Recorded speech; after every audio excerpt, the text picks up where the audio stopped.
အမ Prudential ကိုကြိုက်ရတဲ့အဓိကအကြောင်းအရာကလေးနာဉာဏ်လို့ပါဒါလေးကလည်းပညာရေးမှာထူးချွန်တဲ့အပြင်အားကစားမှာပါထူးချွန်တဲ့ကလေးလေးဖြစ်ပါတယ်။ချက်ချင်းခွဲစိတ်မှရမယ်။ဒါမှသားလေးကအနေကင်းမယ်လို့ပြောလို့အမတို့ဒီနဲ့တိုင်ပြီးတော့ချက်ချင်းပဲခွဲစိတ်ခဲ့ပါတယ်။အမရဲ့ကိုယ်တွေ့အရာလည်းတိုက်တွန်းချင်တာကတော့ဒီလိုမျိုးလေးအာမခံလေးထားခြင်းအဖြစ်စိတ်လုံခြုံမှုလည်းရတယ်အထောက်ပံ့လေးလည်းရတဲ့အတွက်ကြောင့်မလို့အာမခံကတော့ထားသင့်တယ်လို့အမပြောချင်ပါတယ်။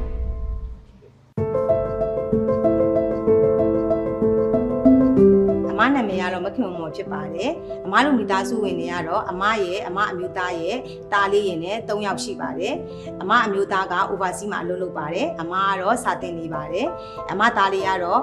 10နှစ်ရှိပါပြီဒီ international school မှာ grade 4 တက်ရောက်နေပါတယ်အမတို့မိသားစုရဲ့အဓိကဝင်ငွေကတော့အမအမျိုးသားရှာတာဖြစ်တယ်အမအမျိုးသားရဲ့ဝင်ငွေရဲ့အများစုတော့အမတို့သားလေးအတွက်ပညာရေးမှာပံ့ပိုးဖြစ်ပါတယ်ကြံ့နာတော့အမတို့စုဖြစ်တယ်အမကအခုလက်ရှိလဲစတင်နေတဲ့အတွက်ကြောင့်သားလေးကိုပညာရေးမှာထူးချွန်စေခြင်းနဲ့သားလေးကလည်းပညာရေးမှာထူးချွန်တဲ့အပြင်အားကစားမှာပါထူးချွန်တဲ့ကလေးလေးဖြစ်ပါတယ်ဒါကြောင့်မလို့သားလေးရဲ့ပညာရေးကိုဆုံးခန်းတိုင်အောင်ဒီအမထူးထူးချွန်ချွန်နဲ့ဖြစ်စေခြင်းပဲအမအရင်လုံးနဲ့ကအမကန်ကိုကြားပူးပါတယ်ဒါပေမဲ့အမအရင်တော့စိတ်ဝင်စားခဲ့ပါဘူးနောက်တော့တသားရဲ့တငယ်ချင်းမေမေကPrudentialကအမကန်ကိုယ်စားလှယ်တယောက်ဖြစ်တယ်သူနဲ့စကားပြောရင်းကနေပြီးတော့ဒီအမကန်အကြောင်းလေးကိုအမကိုရှင်းပြပါတယ်အဲ့ရနေပြီးတော့အမစိတ်ဝင်စားသွားပြီးတော့သားလေးရဲ့ကျမကြီးကိုအကာအကွယ်ပေးချင်တာနဲ့ပဲကျမကြီးအမကန်ကိုအမပထမဆုံးထားဖြစ်ပါတယ်ပထမတော့ကတော့သားလေးကစီးသွားတဲ့အခါမှာနဲတယ်ပေါ့နော်နောက်ပိုင်းကျတော့သားလေးကစီးသွားရင်နားတယ်ဆိုပြီးတော့မေမေရေးဆိုပြီးပြောတဲ့အတွက်ကြောင့်အမကချက်ချင်းပဲဆရာဝန်စီကိုတွားပြခဲ့တယ်ဆရာဝန်ကလည်းသားလေးရဲ့သားလေးကိုစစ်ပြီးတော့ကြည့်လိုက်တဲ့အခါမှာသားလေးရဲ့စီလန်းချောင်းထိတ်ကလေးကအရေးပြားလေးကိုမေမေချက်ချင်းခွဲစိတ်မှရမယ်ဒါမှသားလေးကအနေကင်းမယ်လို့ပြောလို့အမတို့အိမ်နဲ့တိုင်ပင်ပြီးတော့ချက်ချင်းပဲခွဲစိတ်ခဲ့ပါတယ်အမပထမကျမရဲ့အာမခံထားတာမေ့နေတာပေါ့နော်နောက်သားလေးကို operation ဝင်နေတော့မှတတိယဝါပြီးတော့အယောင်ကိုဆက်လေအမကိုဆက်သွယ်လိုက်တယ်ပြီးတော့သူ့ကိုလိုတဲ့စာပဲစာတန်းတွေအမပို့လိုက်တယ်ပေါ့အဲ့ဒီကနေမှတားလေးစေးဝင်ဆင်းနေစင်ရောကလိန်းနာချက်ချင်းရရှိခဲ့ပါတယ်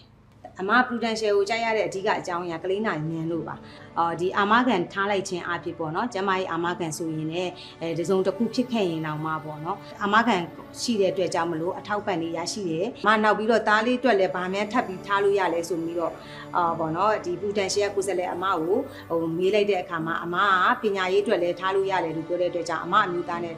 တိုင်ပင်ပြီးတော့သားလေးရဲ့ပညာရေးကိုစိတ်အေးစေခြင်းနဲ့သားလေးရဲ့ပညာရေးအတွက်အကာအကွယ်ဖြစ်စေခြင်းတဲ့အတွက်ကြောင့်အမပညာရေးအာမခံကိုထပ်ပြီးဝင်ခဲ့ပါတယ်ကျောင်းစစ်ဆက်တဲ့နောက်တကယ်လို့အမားတို့တခုခုဖြစ်ခဲ့ရင်တော့မှပေါ့နော်ဒီပညာရေးအာမခံတွေထပ်ထားတဲ့အတွက်ကြောင့်မလို့သားလေးရဲ့ပညာရေးကမရင်းနိုင်သွားပဲနဲ့ပေါ့နော်ရှေ့ဆက်ပြီးတော့သွားနိုင်သွားမယ်ပေါ့နော်အဲ့အတွက်ကြောင့်မလို့စိတ်ထဲလဲအေးချမ်းရတယ်ဒါကြောင့်မို့ကြည်နေတဲ့လူတွေကိုအမားကအကြံဉာဏ်လဲပေးခြင်းနဲ့အမားရဲ့ကိုယ်တွေ့အရာလဲတိုက်တွန်းချင်တာကတော့ဒီလိုမျိုးလေးအာမခံတွေထားခြင်းအဖြစ်စိတ်လုံခြုံမှုလည်းရတယ်အထောက်ပံ့တွေလည်းရတဲ့အတွက်ကြောင့်မလို့အာမခံကတော့ထားသင့်တယ်လို့အမပြောချင်ပါတယ်